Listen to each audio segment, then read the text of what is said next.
All right, welcome to Back of the Room. My guest today is a very funny stand-up comedian based right here in St. Louis. Make sure you check out his comedy special, Lost in the Sauce, on Amazon Prime. It's Max Pryce, everybody. What's up, man? How you doing? I'm great, man. How are you? Thanks for having me. I'm doing okay. This is a very cute setup. Thanks, man. That's what I was going for. I want it to be cute. Cute, yeah. That's 2024. We're all about cute things. Okay. We only got another month of cute, and then what's 2025 going to be? You just keep doing. Let's. You know what? Cute was great. Let's just keep doing cute. You know, like who doesn't love cute? I mean, like you can never go wrong with cute. I mean, like who hates cute? Who's ever like this shit's cute? Like, it's a good. You know, it's always a positive thing. You know, nobody doesn't like cute. Let's just keep doing cute. I mean, in today's world, you know, things are all bad all the time. You know, we just need some positive reinforcement. We need some cute reinforcement. So I'm down. I'm all about the cute. So. Cute in 2025. All right, man. I'm feeling this a lot. Yeah. I mentioned the special up top. I know you did it at St. Charles. Yes. What was that kind of process like, and how did it go for you? It kind of just like fell right into my lap, honestly. I mean, I had all this material that I wanted to do something with, and because I was, you know, starting to get tired of doing it. I knew I wanted to do something, but I wasn't sure exactly what, because I was writing new stuff already. And then 4x3 Comedy reached out to me, and they were like, hey, you know, some comics that we've done some specials for recently threw your name out as a recommendation, and we looked you up and we checked out your stuff. We liked it, and we wanted to know if you by any chance were considering doing a special. And I was like, yeah, actually I was. That's crazy timing.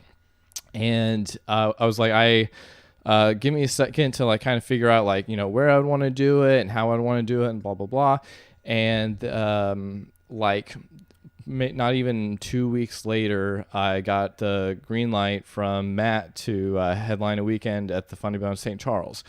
And I was like, all right, this would be the perfect place to do it, because that's an automatic several tries that we can do. You know, I've got, you know, a bunch of attempts I can do. I know, you know, the energy in that club is one of my favorite in the country. I mean, it's just like always great energy in there. I knew that I could fill it up every show. I was like, this is like my best chance to get something great out of this. So I was like, all right, I know where I want to do it, and let's do it this way, yada. And they told me that I could either use them, their camera guys, or I could hire my own. And all that would change is, you know, kind of like how we split the commission of, you know, wherever it gets picked up, you know, and whatever internet revenue it gets.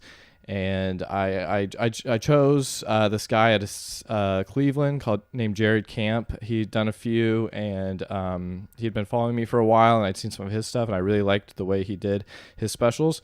So I hired him, and it just all fell into place. He was available. We did the thing. He was awesome.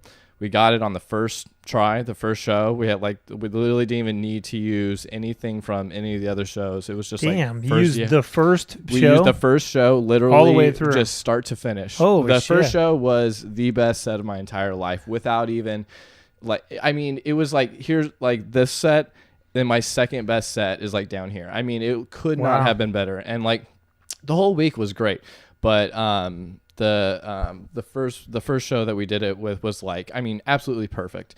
Could not have been better. So we still did, you know, tape the other shows just in case, you know, but having that first one go that well, that took some pressure off. You're just like, damn, that went awesome. So from then on, so of course the first show I was like so nervous, but it just could not have been more perfect. And then the rest of the shows, like all the pressure was off. I was just like, it doesn't matter. I could bomb the rest of the shows and everything's fine.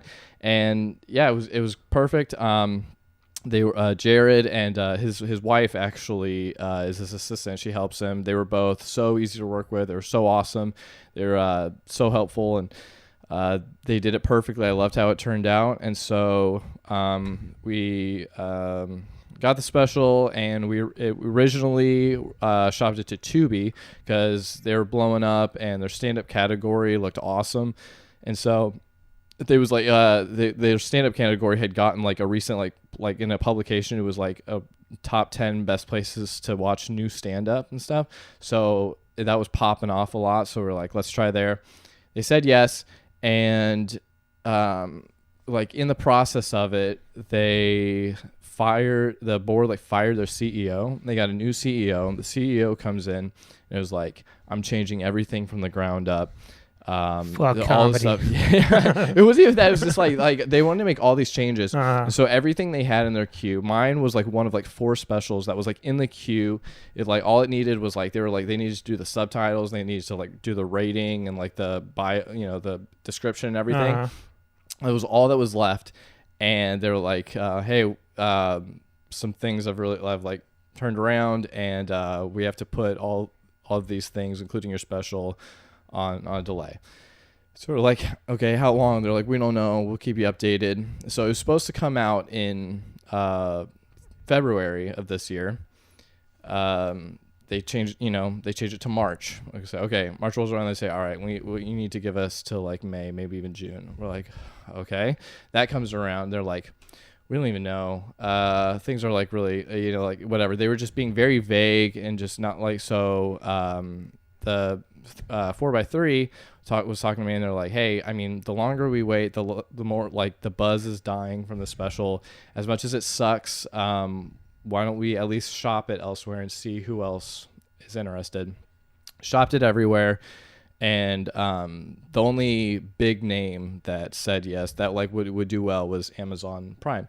So I said, yeah, all right, let's do it with Amazon Prime. So we did it with Amazon, and then it came out in was that September, and yeah, it's been out for a few months now, and hopefully you guys go check it out. Yeah, check it out.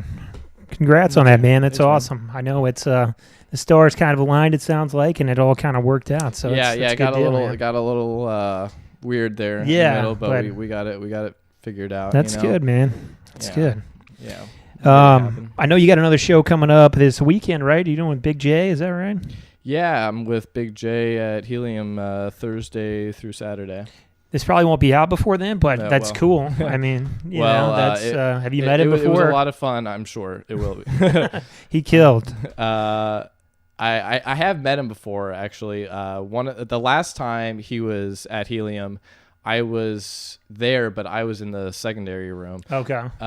So I was there with him all week, but like we were just in different rooms, and so I did like hang out with him and talk to him and stuff, but I didn't actually get to work with them. So, but this year I get to work with him, so I'm excited about that. Yeah, that's awesome, man. I mean, he's like one of those guys that or like especially like starting out. I mean, I listened to all of his albums just like over and over. He's just so good. So it's cool to be able to work with one of the people that I like learned from and analyzed early on. Yeah. Like American Storyteller and his crowd work specials are just so good. Yeah, I mean, some people are just so good at crowd work, it's like infuriating. Because like you're going up there with basically nothing, and they just, Yeah. I think it's a great skill to have, but it's like some people are just at another. Yeah, I feel like there's it's such a spectrum. It's like for one, it depends on where where you start. Like where you're performing at, because I mean here it's like I remember being a host, and I remember doing some crowd work as a host, and they were like, don't ever it went well too. Like I literally had like, it wasn't even like I was like just like, hey, so what do you do for a living? It was like something happened, and so I called it out, but then I like kept going with it, and I went on a whole tangent. I ended up doing like almost half my set just like talking to this one couple. But so, because like I went beyond just like kind of shutting down what was happening, and it went pretty. I mean, it wasn't like fucking bringing the room down, but it went like well. Like it was it was getting laughs and stuff, and I got off, and they were like, hey, don't do that, just do jokes, So like I just like from then on I was just like, okay, I'll just never do crowd work again. And so I never even tried to develop that skill, you know. As it went on, it just became this thing that I was like, well, it's just, I'm too far in, I'm doing this. And plus being a storyteller, you know, it's like those two things don't really mix, especially when you're doing long format stuff. Because for one, I'm already like usually having a hard time fitting all my jokes into a set because, you know, I just do these really long bits.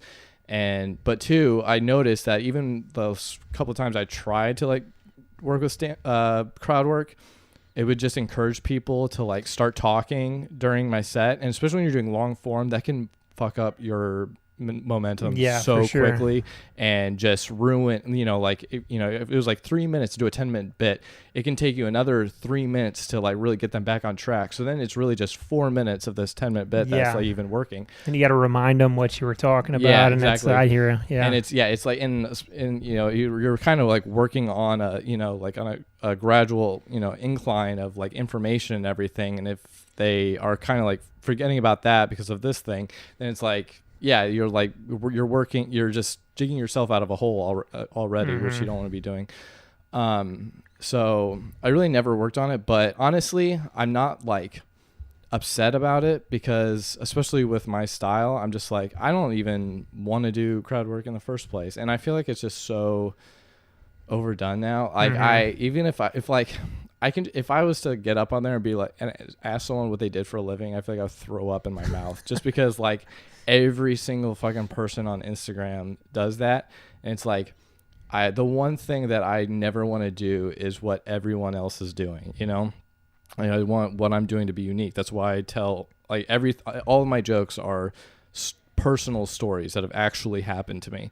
So it's like, you know, I know I'm never stealing someone else's bit, and no one can ever steal my bit, you know? And so just like the thought of saying something that other people have said, like, and especially like a million times, what do you do for a living? And then just like shitting on them, it's just like, I don't know. To me, that's just not like, I don't know. I'm okay with not being good at crowd work. I hear you, man. Like like for your style, it doesn't help at all. Yeah. Like I've tried it in the moment here and there because I do shorter shit, but it doesn't help that a whole lot either. Because if somebody yells something out, you at least kind of be like da da da da, and then move on. Because you know, it just throws everything. It can throw everything off. Like for some reason, some crowds love crowd work though. If you did 2 minutes of crowd work and then went back to material, like, what the fuck? They're talking about us. So it can backfire that way, too. You definitely want to have sharp wits just for, like, hecklers so that you can, like, shut it down, like, snap back at them real quick, you know? But going on a whole, like, tangent and stuff, and, like, that's the thing is that, like, some people I watched and I'm like, even though they're crushing, I'm like, that's like the hackiest crowd work. Like, you know, it's like, you know, like anyone would think to do that, or like every, you know, like open mic comic would have that, you know, response back or whatever that's been used a million times. But there are some people that I'm like, man, that is pure talent right there. Like like, you know, like the people that I see that I don't know if you know who Dan Frigolette is, but out of New York, I used to do shows with him all the time, and I was always very impressed with how he could speak to like one group of people or like one person and like get all this information from them and be making jokes about it along the way. And then he would go do the same thing with another group of people. And then by the end of it, he would tie them together. I mean, I remember I would do like 4 shows with him in a week. And I remember every single show he was able to do that. And he would tie it together, and like it would just bring the house down every single time. And that's a skill there. There's definitely, you know, like just like with regular written jokes, the same with crowd work. Like there's a hacky version of it, and there's a very talented, you know, masterful, original, unique way to do it. Yeah, so for sure, man. I don't even remember how we got on that. Big J, I think. Oh, Big J. Well, he's one of those. He's one of those that is like, it's not hacky. It's always in the moment. He's so quick, you know, and like, you know, it's not like sometimes you can tell a comic like rehearsed this crowd work, you know, like they already knew what they're going to say, and they're just like sort of steering the conversation so that they can make that joke. Yeah. But like people like Big J, is like he's making a joke specifically off of, you know, that answer in a way that could not have been premeditated, you know. So he's one person I do. There are a handful of people that, like, as annoyed with crowd work as I've gotten on Instagram, there are some people that I enjoy watching. Yeah, for sure. I did a show one time at the Improv Shop back in the day, and it was dumb, but like I think I was hosting. I was like, since we're at the Improv Shop, somebody yell out something, and they said something. I was like, I heard tattoos, because I was gonna open with tattoos, and he was like, that was fucking dumb, but I got a quick laugh. Yeah. I was like, it was fucking dumb, but you know. Speaking of tattoos, though, I know you got a couple. Yeah, just a couple. One or two. Lil Wayne. More than a couple just on my face. Lil Wayne, Post Malone, and Jelly Roll. Did they copy you with the face tattoos? Maybe Jelly Roll, because I don't care for him. But I'm not gonna say anything bad about Lil Wayne. That's he's the shit. Yeah, Lil Wayne is the shit. Post Malone, man, if I had a nickel for every joke that's been made about me looking like some version of Post Malone, I remember being at the Laugh Factory in Chicago, and I got off stage once, and the next I was doing my bit about being single and liking older women, and just like how I've been single for a long time, and somebody got on stage after me and goes, if Max Pryce is single, we should call him Post Alone. I was like, oh my god, dude, come on. At least if you're gonna make that joke, don't make it like the cringiest shit ever. And it was a full house at the Laugh Factory, and everyone groaned. Everyone just goes,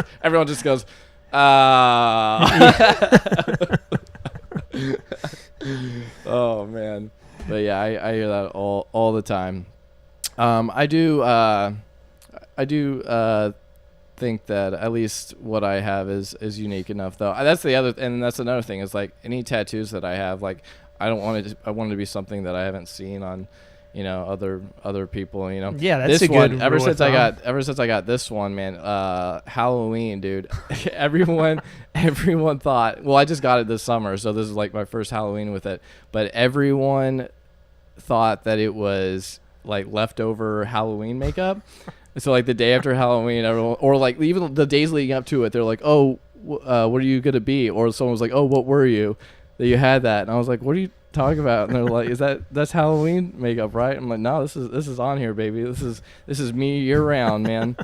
And they're like, "Oh, I just can't imagine why anyone would get that on their face permanently." Like, do you ever get that not in the Halloween season? Just somebody walk about like, oh shit. All the time. Need a Band-Aid? Are you all right? You would be surprised how often I forget that I have face tattoos, and then people will like look at me and they'll be like they're, you know, like want to be like, "Oh, are you okay?" You know, and they just they like do a double take at me. I'm like, "What the fuck are you looking at, dude?" Like, what? I'm like, do I have something in my teeth, or like did I get something on my face? So I'm like wiping my face, thinking that I like, you know, I've got food on my face or something, or I got something in my teeth. I'm like, "Oh yeah, it looks like I'm bleeding from my face."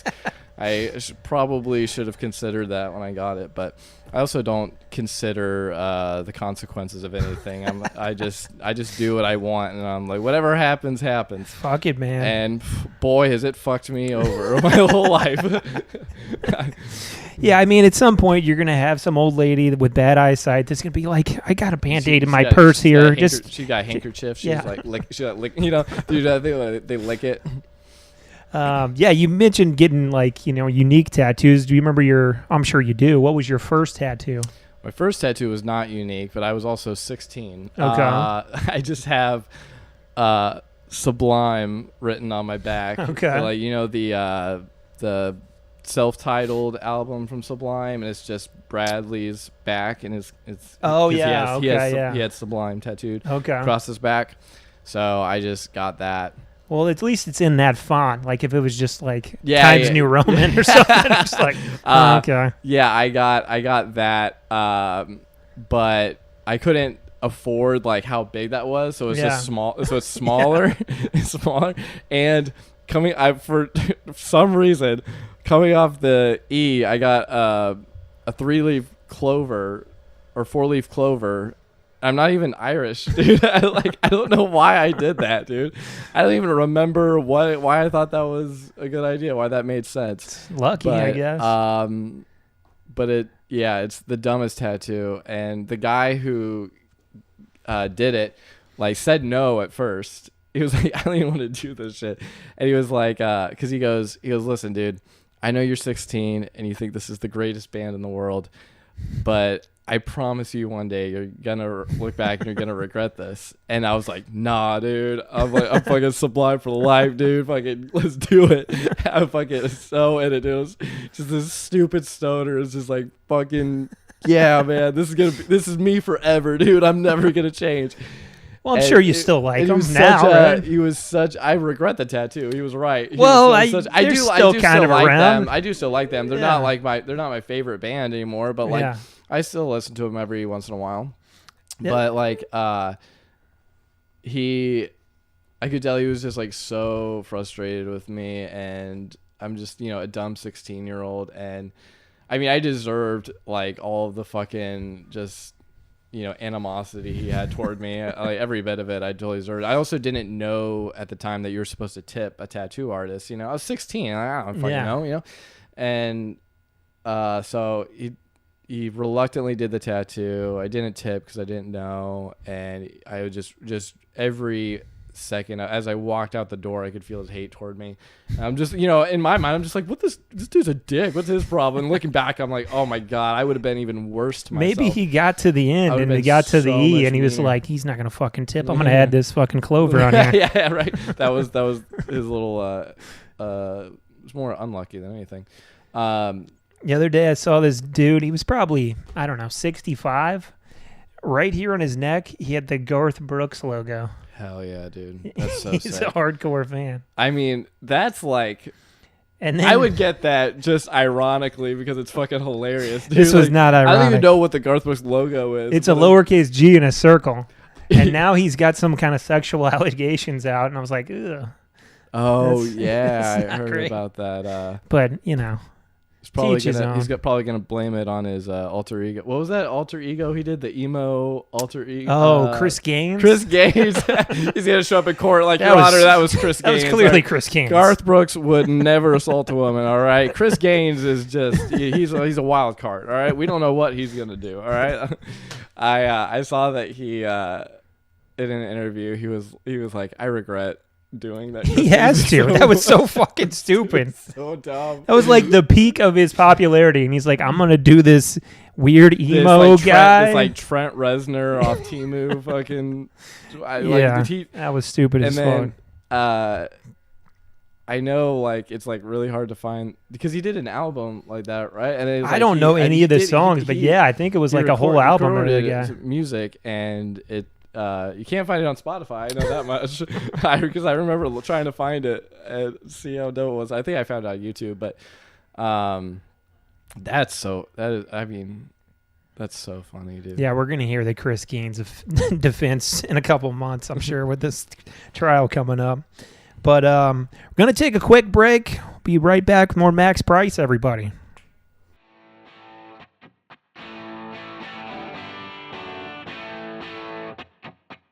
All right, we're back. Sitting here in the back of the room with Max Pryce. Gonna get in some comedy questions now. Know you've been doing it for quite a while. Did you start doing it here? Yep. Open mic here is my first time.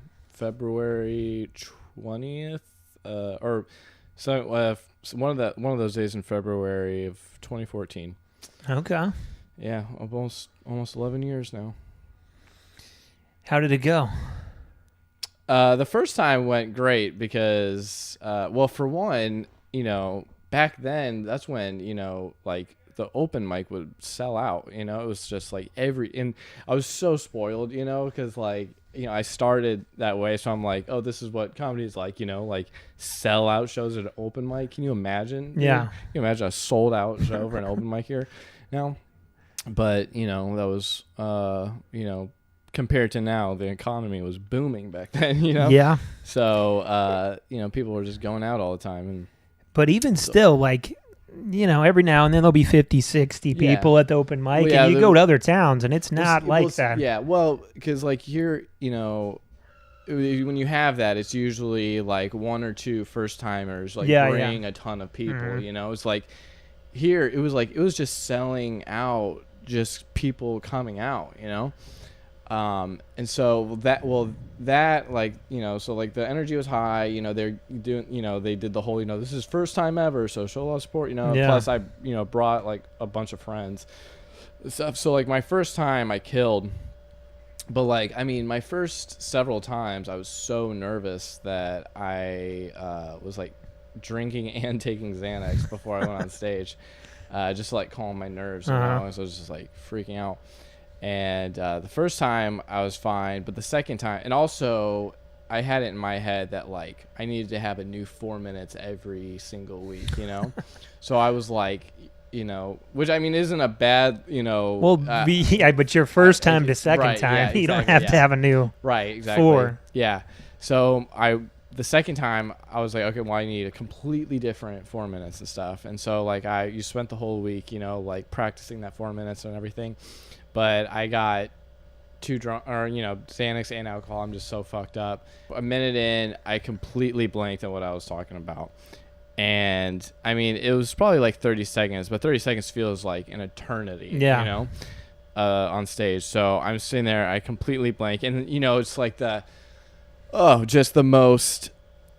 it's like totally worse when people are like, like it's okay, like you got this. You got this. People start like clapping and cheering for whatever, like trying to encourage me. I'm like, that makes it worse. Yeah. And I'm just like blanking on what I'm supposed to. I couldn't think of anything.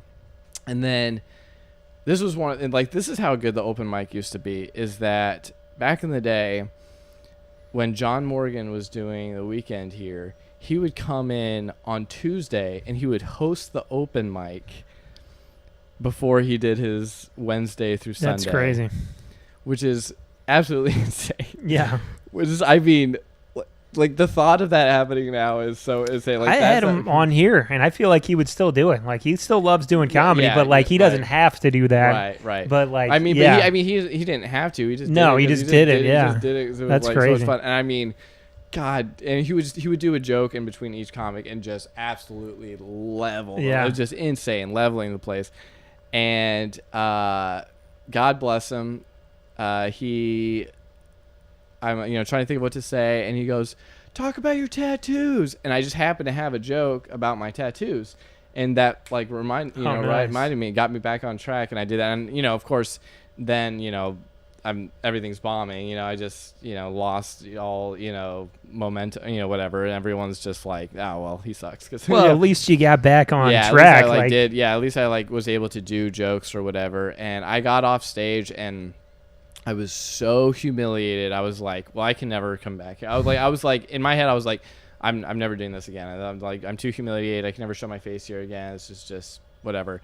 And so I'm like sitting there by the door, just like head in my hands, just like can't believe it's just happened. And John, like, and I still give him credit to this day that I still do stand up. Like I always tell him, and he remembers that day. It's insane how good his memory is. But he came up to me and he was like, "Hey man, don't get so hard on yourself." He's like, "Everybody has, fuck ups, It's like even the pros, have bad sets." He's like, "How long have you been doing this?" I was like, "It's my second time." He's like, "Oh my God, it's your second time? You can't get down on yourself about like something happening the second time." He's like, "You've got good stuff." He's like, like I can tell." He's like, "You're naturally a good joke writer." He's like, for your second time, that was the jokes that you had were really good. He goes, don't get down on yourself. Everybody has bad sets. He's like, "Look at me," and he's like, "I want you to look at me." He goes, "I want you to promise me that you're not going to give up and you're going to come back next week."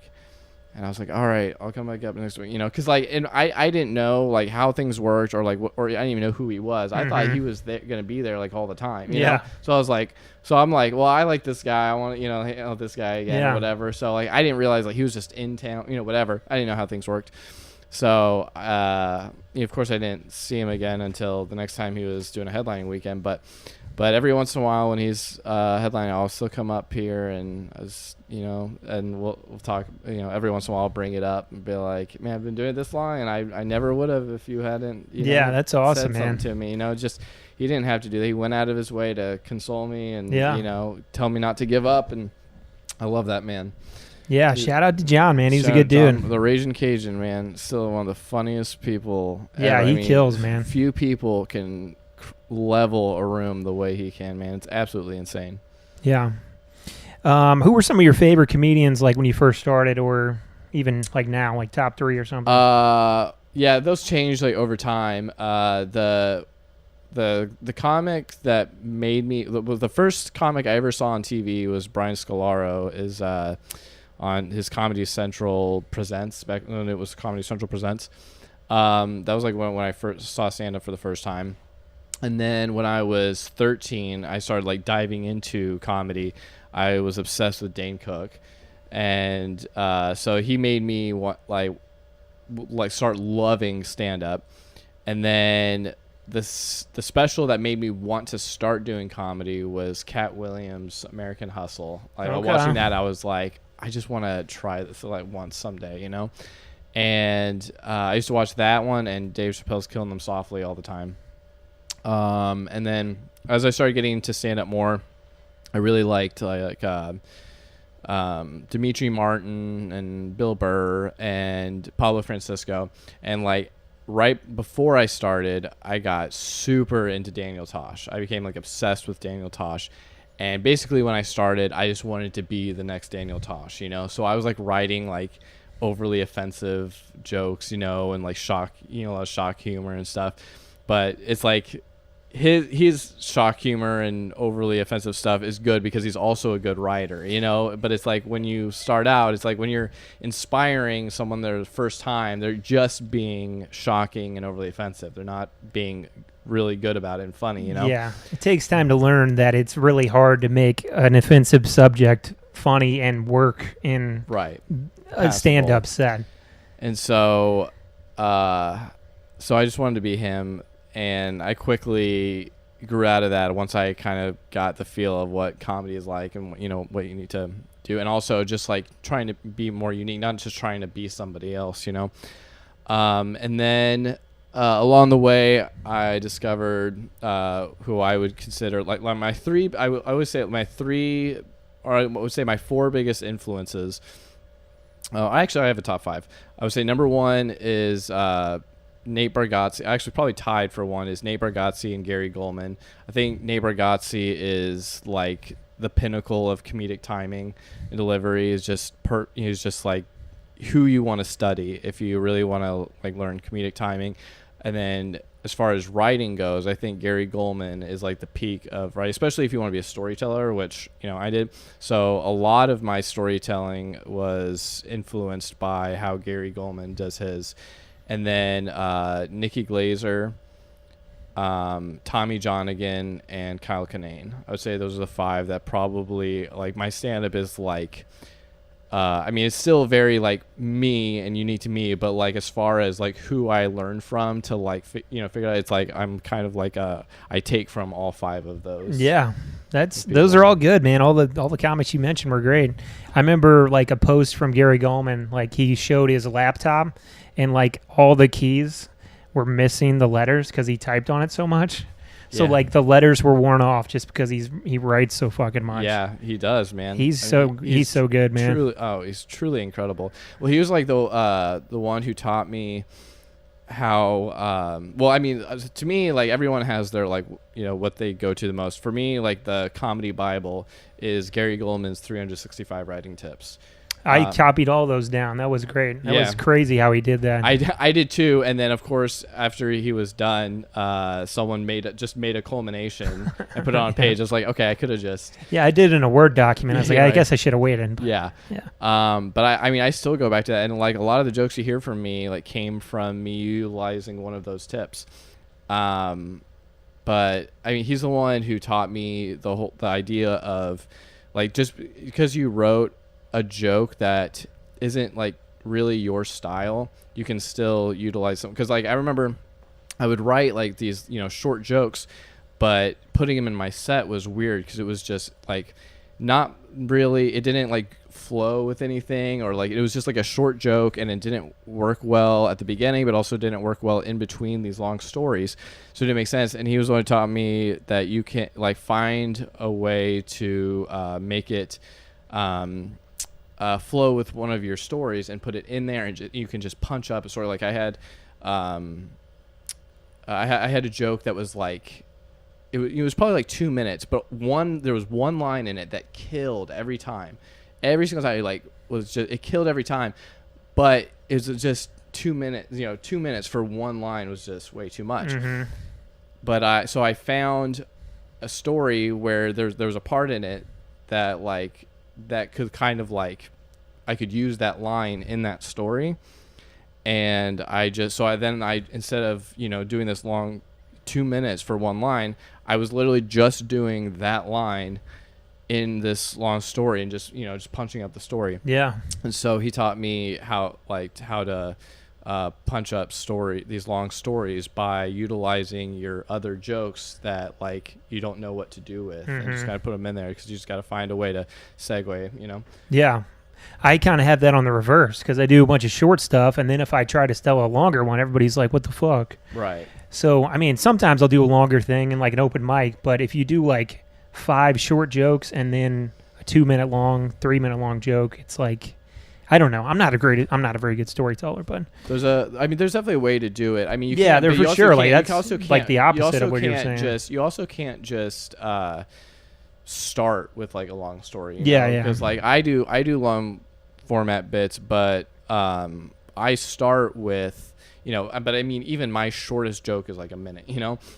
So it's like I do my short stuff up top just so to gain their trust. Yeah. 'Cause like people won't go on a journey with you if they don't know if they think you're funny yet or not. So you got to be able to gain their trust. And I found is the easiest thing to do is to end my list of short jokes on the same topic that the first story starts on, so that way it kind of like flows into it, and it doesn't just feel like a break and then they're going on a journey with you. It's you never stop learning with comedy. No, man, it's crazy. You're never gonna master it for sure. Yeah. Any advice you got from anybody early on, or like something you held on to? Warren B. Hall told me early on. Like I remember it was probably my second. I think it was my second feature weekend ever. I was featured Warren B. Hall, and Warren was always giving me good advice, even like because I would host for him too. And he's one of those comics that he's in the showroom at the from the start, and so he's watching the host and the feature. And even as a host, he would always give me advice and stuff. But I remember my first feature weekend with him, my second ever. I think it was like both Friday shows. I was just having a really rough time, and it was like it started off like okay, but then it just got increasingly bad. And I just ended up like I just never got them, and I just kept going instead of like dipping or like catching them back. I just kept going down.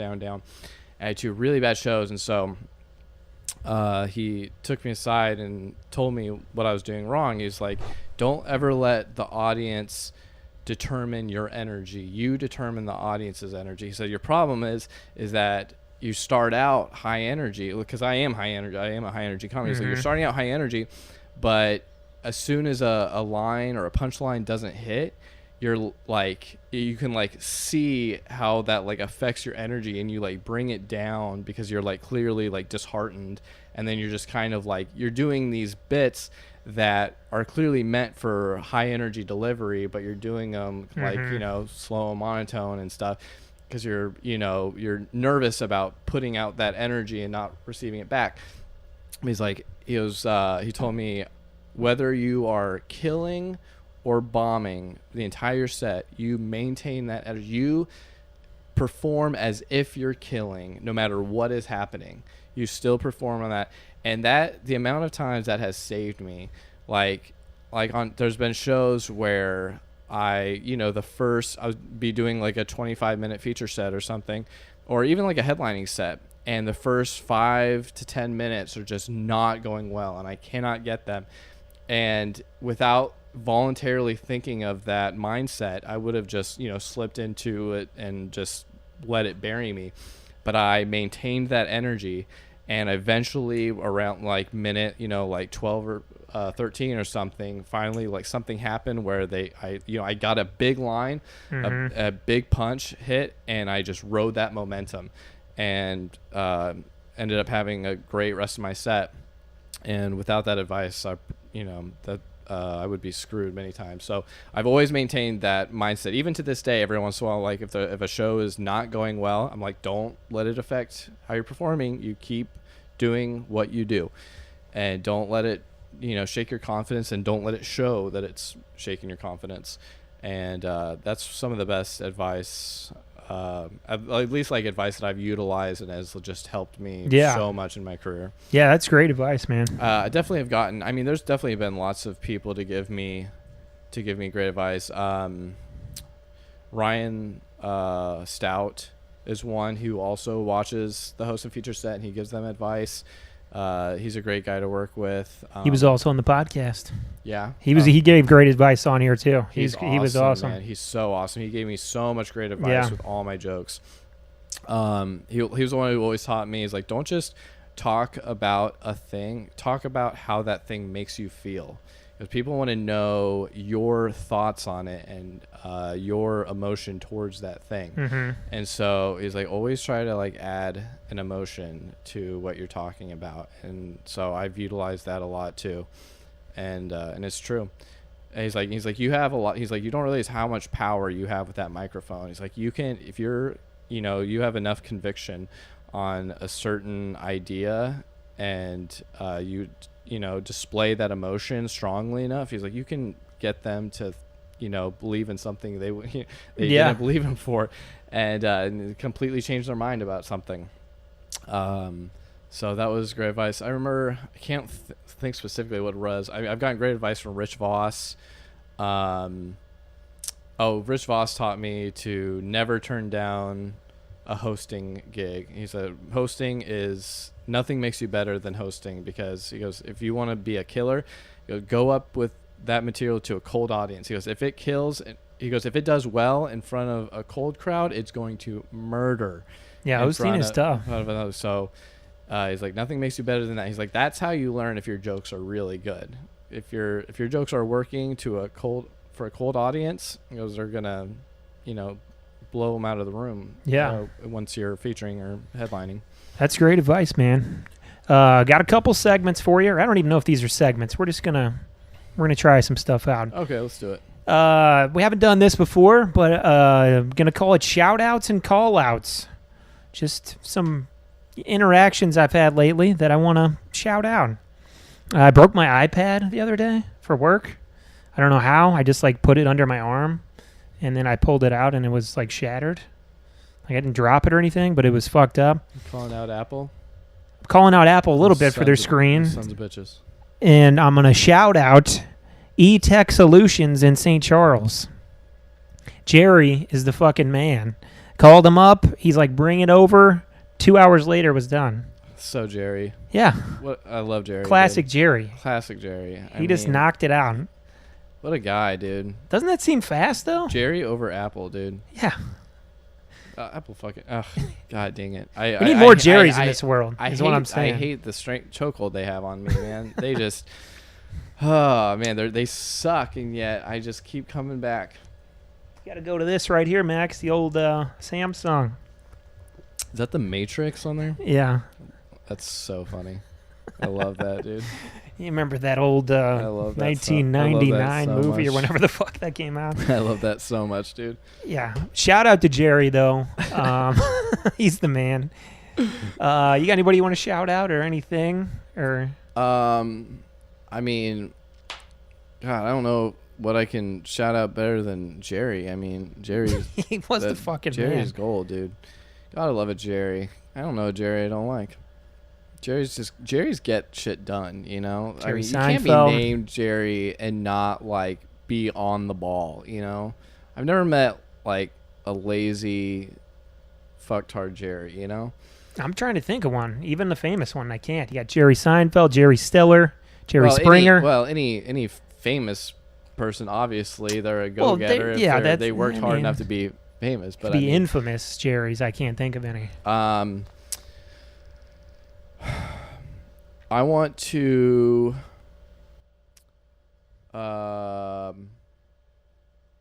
Dang it! Did I have? Who was I gonna? Oh man! I'm gonna do a call out while you're thinking of it. This is a very very new segment. I'm calling out Firehouse Subs. They fucking suck. What happened? What? Yeah, Why? man. Went there the other night. No one was in the store. I was the only one in there. Walked up. There was these two dipshits working there. I didn't know they were dipshits to begin with, but I learned really fast that they were. Went under the thing. I was like, all right, I'll take a cheddar beef sandwich thing. And I went out of that. I was like, okay, I'll do the chicken, whatever. Okay, we don't have that. And I named like 4 sandwiches. And like, yeah, we're out of that. I'm like, so you're just out of everything? What the fuck do you have?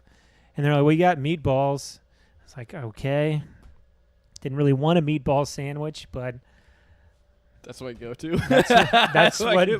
I'm 4 years old, dude. I still love fucking meatball sandwiches. Dude, I mean, I like meatball sandwiches, but I wasn't in the mood. That's so fire. I wanted the fucking the steak cheddar thing. beef one is definitely like their best sandwich, though. So I was like, whatever, just give me that.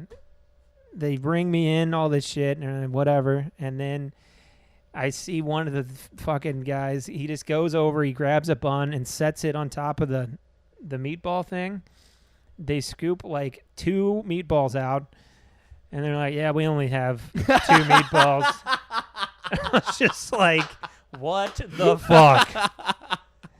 That's so funny. So I've already paid, and these 2 dipshits didn't tell me they didn't have any meat in the building. That's so funny. So fuck Firehouse Subs. That's hilarious, dude. Oh my god, still better than Subway though. Yeah. Okay. I want to shout out Hello Cake ED meds because if you're on antidepressants and you are really prone to side effects, that shit takes care of that. All right. What a fucking game-changing lifesaver those are.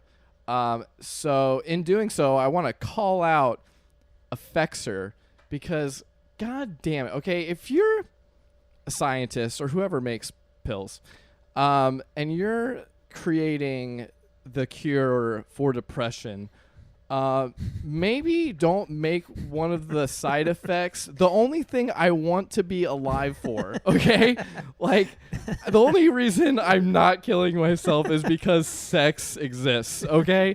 So if I can't have sex, what are you doing? All right? Like, how are you helping me? Okay? Like, you're taking away the one reason I wanted to be alive in the first place, okay? So maybe start making your depression cure not make it impossible to have sex. But shout out to Hello Cake, even though they're way more expensive than Blue Chew. Shout out to them for being able to overcome even a higher milligram dosage of Effexor, which is literally the number 1 antidepressant for having that as a problem. Yeah, that's a great shout out, man. I'm sure there's people out that are like, oh, I didn't even know about that. Yeah. And if you're getting on antidepressants and you don't have to, stay away from Effexor because that shit sucks. But if you do, and that's what's going to work for you, get Hello Cake because that will take care of the thing that you hate the most about it. Nice, man. Very, very telling call out. Very telling shout out. I think you nailed it. I think you nailed it. You're helping people. You gotta shout it and a call out. What is being a comedian if you're not vulnerable? So now man. You know what my problems are. You know what I'm dealing with on a regular basis. Yeah, man.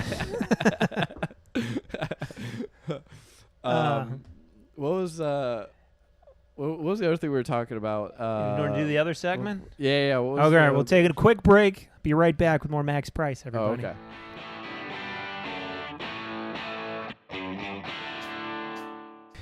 All right, we're back. Sitting here with Max Pryce. Going to do another segment. I think we've done it before. It's called First World Problems. So, there's a lot of good things going on. There's a lot of bad things. There's a lot of first world problems. I don't know if you want to start or you want me to start. Okay, this is not just a first world problem, but also a getting old problem. I can't stand it when a grocery store remodels and reorganizes the store, like the one that I go to, okay? Everything was fine where it was, okay? Yeah. I had, blame it on my Spectrum or whatever the fuck do you want to call it, dude. I had a system, okay? I knew where everything was. I had a blueprint, all right? I mean, I had schematics. I could roll it out like fucking Home Alone, dude. I knew the exact route to get what I needed every single time, and I would just be in there, dude. I'm just Tokyo drifting around those friggin' aisles, just grabbing what I need. I'm not even looking, all right? I could do it eyes closed, behind the back, throw it in the cart, all right? And I would be out of there in 10 minutes flat. I mean, get my whole friggin' list done. Go from one end to the other. I know exactly where everything's at. And boom, boom, boom, boom, boom. I don't have to go back and forth or nothing, all right? I stay on that trajectory the entire time, all right? My cart never takes a 180, all right? I am just in and out. I know what to do. I got it, and boom, all right? I'm a very busy man, and I know what I want, and I know what my schedule, okay? Schnooks. You motherfuckers, all right? This is another call out. I'm combining segments, all right? I'm calling them out, and I'm calling out a first world problem. The Schnooks that I live next to did a whole remodeling and reorganizing of the store. What takes me normally 10 minutes to get has been taking me like 45 minutes because everything it's not even, and they did it worse. The reorganizing is worse. Like things, like for instance, like they used to have where they had all the salad dressings. It's also where you would get your A1 and your buffalo sauce and like all like others, your wing sauce, whatever. Like all your other sauce, all the sauces were together. Now it's like in a completely other section. That's just one example. So it took me forever. Okay, like I got some steak and I wanted some A1.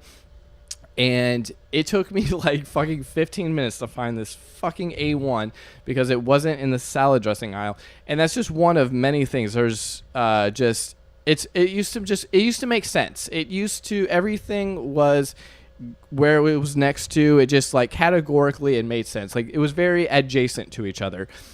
Now it's just this hodgepodge of shit and it makes no sense. And I never know where anything is, and wherever anything used to be, could not be in a more different place, all right? It's not even close. And so I'm all mixed up, and they just finished probably a couple months ago. And every time I've gone the last couple of months, I am in there for so goddamn long. And if you're going to do that, hire like 4 more employees to be walking around for me to go, hey, remember that thing you had that used to be right here? Where is it now? They did all of this, but they don't have anyone walking around to help you. So I have to go all the way to find someone who's doing something else and is clearly bothered by the fact that I need their help.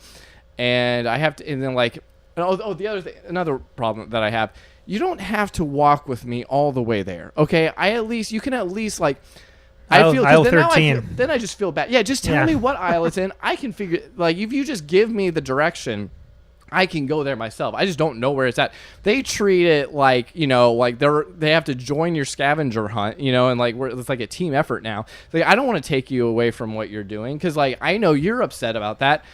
I feel bad. Now you just made this whole situation even worse. And so they like will walk with you the entire way there, and no one's happy about that interaction, and then they point to it like, and I'm like, Yeah, I walked past this earlier, Yeah. and I just didn't see it. It's going to take you 2 months to get used to this new Oh, placement, I'm longer. sure. I Yeah, mean, it's going to be It's rough. going to take me way longer. And I mean, my route's all fucked up. I mean, I feel so lost, and I'm angry every time. I already don't like grocery shopping. That's why I have this system so that I can get in and out of there as fast as possible. And now you're just adding to it, and I'm just upset every time I need things from the grocery store. And that is my first world problem / call out again. Out. I like Stop it. reorganizing your shit when I you don't like need it. to. Some of us have something good going. Yeah. They did it at my Aldi. They redid it all, and then they took out they put in more self-checkouts. And I'm like, if I'm going to Aldi, I'm buying like 200 things. I'm not doing this shit by myself, but that's a joke from 2005, but that's still, I don't like it. My first world problem is my Bluetooth on my truck is very sporadic. Mm-hmm. Sometimes it'll work, sometimes it'll won't. So, you just put my phone in the little holder thing, Mm-hmm. got a button on the steering wheel.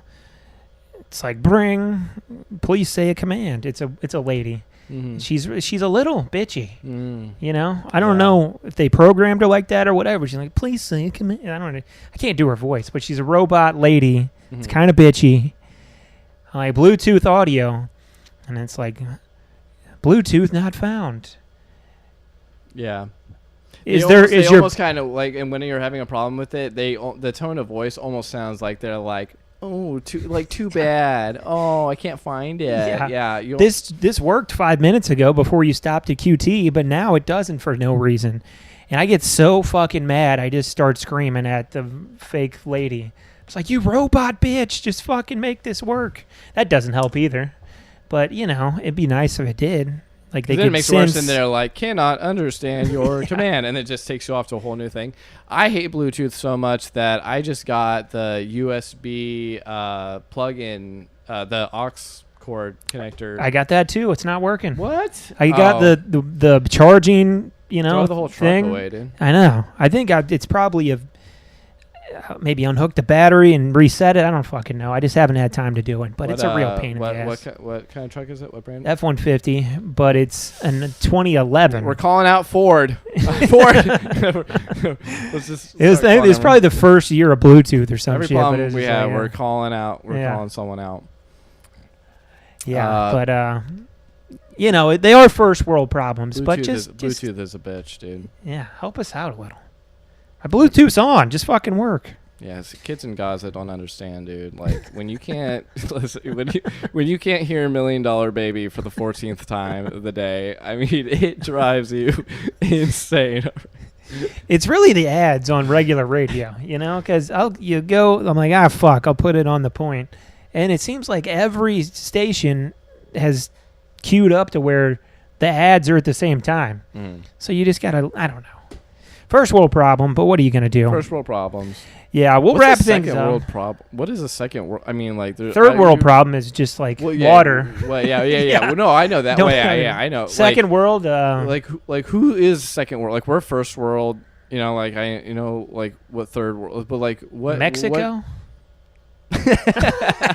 Maybe I guess I don't even know. I don't know either. Say yes or no. I don't know. They're not bitching about Bluetooth I'm also down there. like I don't think. so geographically challenged. Yeah. I'm just like I don't know what how like there's like that joke about how like movies always have a filter for Mexico, and they're like, this is what they make Mexico look like. Like I'm just so gullible. I'm just like, yeah, I guess that's what that is. Like, or just like I grew up just assuming that all of Africa is what you see on like the the donate in the arms of the angels. That's HPCA. That's for dogs. Oh, okay. Well, whatever.